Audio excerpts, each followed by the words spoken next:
Hello friends, రేపటి complete episode ఇప్పుడు ఈ వీడియోలో చూడండి.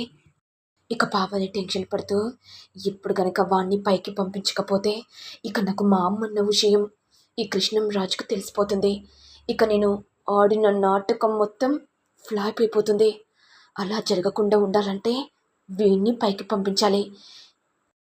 ఆ తర్వాత నేను ఇక్కడ నాకు నచ్చినట్టుగా ఉండొచ్చు. ఇప్పుడు వీణ్ణి ఎలా చంపాలి, ఏం చేయాలి? ఒకవేళ పోలీస్ కేసు అయితే నేనే ఇరికిపోతాను. ఎలా, ఏం చేయాలి? ఎన్ని రోజులు ప్లాన్లు వేసిందంతా విఫలమైపోతుంది.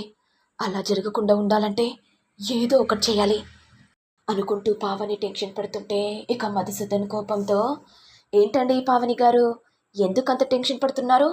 ఓహో, సాయంత్రం వరకు మీ అమ్మ దగ్గరికి తీసుకెళ్తాననేసరికి టెన్షన్ పడుతున్నారా?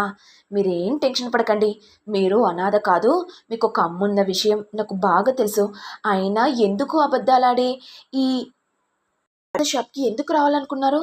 అంటే ఎవరి మీద పగ తీర్చుకోవడం కోసం మీరు ఇలాంటి ప్లాన్ చేశారు కదా. నాకు తెలుసండి పావని గారు, మీకు ఎంత కోపం ఉంటుందో.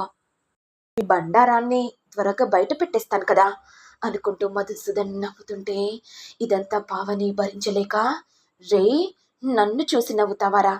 ఇక నేను భరించలేనురా, నిన్ను పైకి పంపిస్తా నాగురా అనుకుంటూ పావని వెంటనే ఇక మధుసూదన్ వెనక వెళ్ళగానే, రే, ఎవ్వరు లేని ప్లేస్లో వచ్చావురా అనుకుంటూ పావని కోపంతో, ఏరా, మా ఇంటి అడ్రస్ చెప్పిందే కాకుండా నన్ను పట్టించాలని చూస్తావారా? చెప్తారా నీ సంగతి అనుకుంటూ పావని ఇక మధుసూదన్ తలకాడ గట్టిగా కొట్టడంతో అక్కడికక్కడే కుప్పకూలిపోతాడు. ఇంతలో చిరంజీవి చూసి, ఏ సుందరం, ఏమైంది? అయినా నీ తలకు రక్తం రావడం ఏంటి? అసలేం జరిగింది? ఏమైంది సుందరం, లే సుందరం అని అంటుంటే సుందరం పలకకపోవడంతో ఇక చిరు టెన్షన్ పడుతుంటే ఇటు ఏమో కృష్ణంరాజు కోపంతో, ఏంటమ్మా లోడింగ్లో నువ్వెందుకున్నావు? అయినా చురింగ్ ఉండాలి కదా. ఏమో సార్, నాకు కూడా తెలీదు. ఇదంతా ఇక విజయ విని, ఈవిడని చూస్తుంటే నాకెందుకో డౌట్ వస్తుంది. అంటే ఇప్పుడు ఆ చిరు ప్రమాదంలో ఉన్నాడా? ఈ పావని కిందికి వెళ్ళేటప్పుడు కూడా చిరంజీవి కిందికి వెళ్ళాడు కదా. మరి మామయ్య గారికి ఎందుకు అబద్ధం చెప్తుంది చూడనట్టుగా? అంటే సుందరం చెప్పినట్టుగా ఈమె అనాథ కాదు, ఈమెకొక తల్లుంది. ఇక ఈ విషయాన్ని వెంటనే చిరంజీవికి చెప్పాలి అనుకుంటూ విజయ్ వెంటనే ఇక సెల్లార్కి రావడంతో చిరంజీవి టెన్షన్ పడుతూ ఏడుస్తుంటే, ఏమైంది చిరంజీవి, ఎందుకు ఏడుస్తున్నావు? ఏమో విజయ, సుందరంకి తలకాడ రక్తం వస్తుంది, ఎవరో బలంగా కుట్టారు, చాలా టెన్షన్గా ఉంది. అవునా చిరు, అయినా సుందరంని ఎవరు చంపాలనుకున్నారు? ఇందాకి మంచిగానే ఉన్నాడు కదా. అంటే దీనంతటికి మూల కారణం ఆ పావనియే. అంటే సాయంత్రం పూట సుందరం ఇంటి అడ్రస్ చెప్తానని చెప్పేసరికి ఇక భయంతో పావని కావాలని ఈ సుందరంని చంపాలని ప్లాన్ చేసిందా? ఏమంటున్నావు విజయ? అవును చిరు, ఇక తనకు ఏమి తెలియనట్టుగా మామయ్య గారికి లేనిపోని మాటలు చెప్తుంది. ఈ విషయాన్ని వెంటనే త్వరగా మామయ్య గారికి చెప్దాం పద చిరంజీవి. అయ్యో విజయ, ఇతన్ని వదిలిపెట్టి ఎలా వెళ్ళాలి? పద త్వరగా హాస్పిటల్కి తీసుకెళ్దాం అని అనుకుంటుండగా ఇంతలో కృష్ణంరాజు చూసి, రే, ఏం చేసావురా? సుందరంని పొట్టున పెట్టుకున్నావారా? ఆయన సుందరంని చంపాలని ఎందుకు అనుకున్నావురా? ఇక పావని ఏడుస్తూ, అంటే అది సార్, నేను అనాథని చెప్పినా కానీ ఎవ్వరూ నమ్మలేదు. అది కాకుండా ఇక ఇతన్ని ఎందుకు చంపారో కూడా అర్థం కావట్లేదు. అంటే నా ద్వారా నిజం తెలుసుకోవాలని, లేనిపోని అబద్ధాల సాక్ష్యాలు తీసుకురావాలని ఇలా చేస్తున్నారేమో, నాకు టెన్షన్గా ఉంది సార్. మీకు ఇక్కడ పనిచేయడం ఇష్టం లేకపోతే సార్ చెప్పండి, ఇక్కడి నుంచి వెళ్తాను.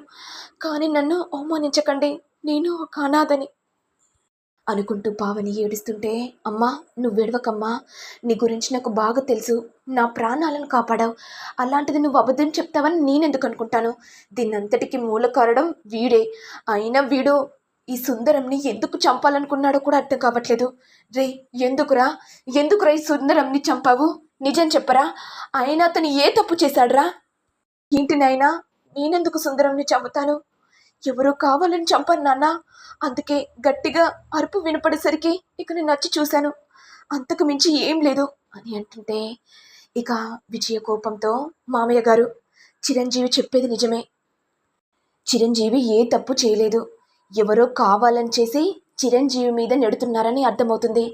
దయచేసి నా మాట వినండి మామయ్య గారు. అమ్మ విజయ, నీ మాటల్ని కట్టిపెట్టు.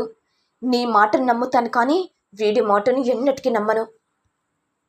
చేసిన హత్యకు తప్పకుండా శిక్ష అనుభవించాలి అనుకుంటూ కృష్ణంరాజు వెంటనే ఇక పోలీసులకు అన్ని విషయాలు చెప్పడంతో ఇక పోలీసులు చిరంజీవిని అరెస్ట్ చేసి తీసుకెళ్తుంటే ఇదంతా పావని చూసి సంతోషపడుతుంటే ఇక విజయ చూసి కోపంతో, అంటే దీనంతటికీ మూల కారణం ఈ పావని అన్నమాట. అయిన సుందరంని చంపాలన్న పరిస్థితి ఎందుకు వచ్చింది అంటే ఇప్పుడు అర్థమైంది. ఈమె అనాథ కాదు, ఈమెకు ఆల్రెడీ ఒక అమ్మ ఉంది. దాచడానికి ఇలాంటి హత్య చేసింది. నిన్ను వదిలిపెట్టను, తప్పకుండా నీ గురించి అన్ని విషయాలు తెలుసుకుంటాను అని విజయ మనసులో అనుకుంటుంది. మరి నెక్స్ట్ ఎపిసోడ్లో ఏం జరుగుతుందో చూడాలి.